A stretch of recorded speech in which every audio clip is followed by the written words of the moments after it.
Hello and welcome to What's New in Readium Mobile. This is a brand new format designed to help everyone stay up to date with projects from the Readium Foundation. In this video, we'll cover three main topics. First of all, we'll do a quick introduction to the Readium Mobile project, then we'll tackle new updates, and finally, we'll take a look ahead and cover a roadmap for the year. Since this is our very first video, let's cover the bases first. Readium Mobile is a project name that we use for two separate toolkits. There's the Swift toolkit, which targets iOS, iPadOS, and macOS, and the Kotlin toolkit, which targets primarily Android but also Chrome OS. They both support EPUB, PDF, and audiobooks. In addition, they also offer built-in support for streaming and downloading LCP-protected publications. If you're new to Readium, you might wonder how Readium Mobile is used all around the world. If that's the case, check out Awesome Readium, where we identify a few dozen integrations.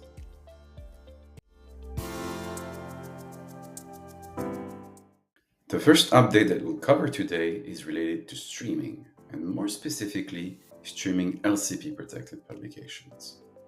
Audiobooks can take hundreds of megabytes, if not gigabytes. Downloading such files on mobile is less than ideal. Users can have limited space, or they can have a data cap, and this can also heavily influence the user experience, forcing users to wait for a long time before they can start listening to their audiobook. While Readium Mobile has supported the ability to stream audiobooks for a few years now, this feature was limited strictly to DRM-free audiobooks.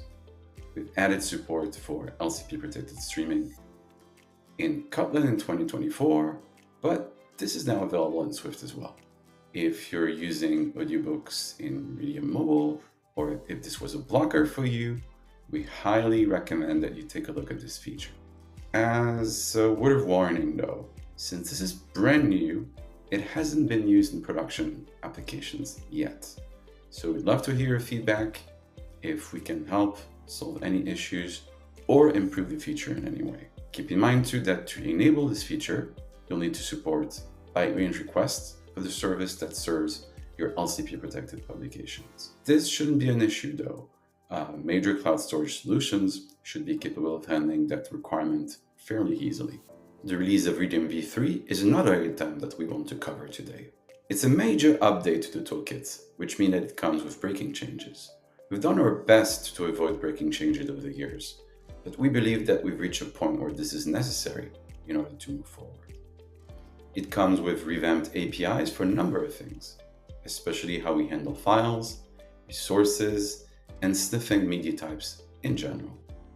It also comes with normalized support for links indicators. This should greatly help for implementers building an experience across both web and mobile. This particular change requires a migration, so make sure that you check our guide. We've also done a lot of work on documentation. We should now cover most of the features of the toolkit. We know that OPDS is missing from the documentation, but there's a good reason for that we'll cover later today. Some other highlights are also worth mentioning in this video. In EPUB files, the table of content is never encrypted when using LCP. Unfortunately, that's not the case with PDF. The parser will now cover this use case as long as it has the passphrase to do so. In order to prepare for EAA, you want to make sure that keyboard navigation is supported in your app. We've now introduced keyboard events in the navigators to help with that.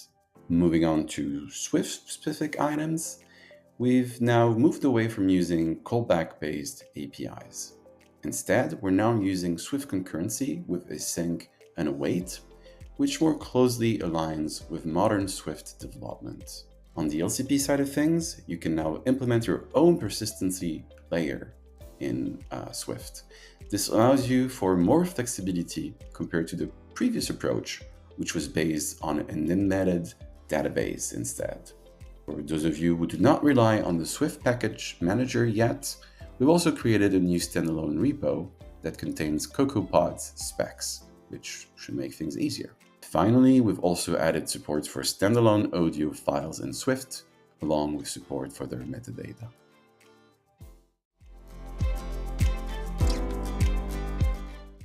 In addition to highlighting what we're working on, we also want to make sure that you can learn more about our current priorities and what's coming next.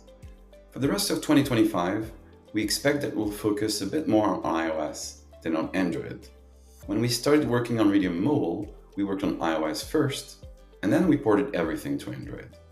We've given a lot of attention to Android over the last few years, which is why we believe that iOS is the one that needs extra attention and care in 2025. But if we had to name one priority for 2025, it's accessibility.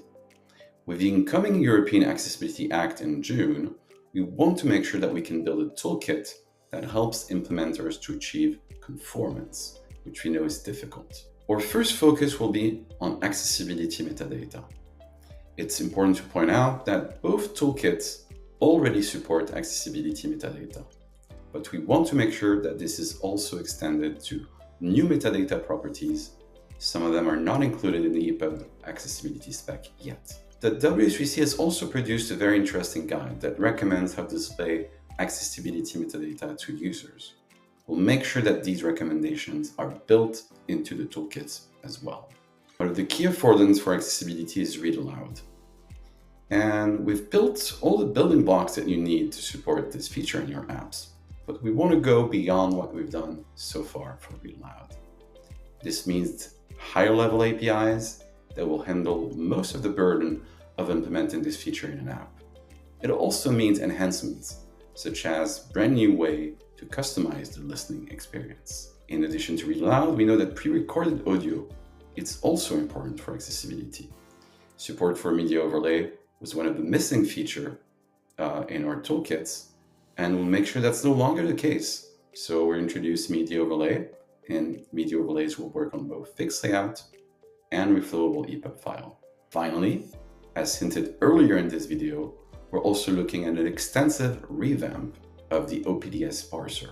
With a few years of working with OPDS in production, we've seen that dealing with OPDS can be tough when it comes to authentication and interactions. What we want to do is build all of these features in a brand new parser for the Swift toolkits. This way, most of the hard work will be handled by the toolkit rather than by implementers. We hope that this first video was useful, and we look forward to providing more updates in the future.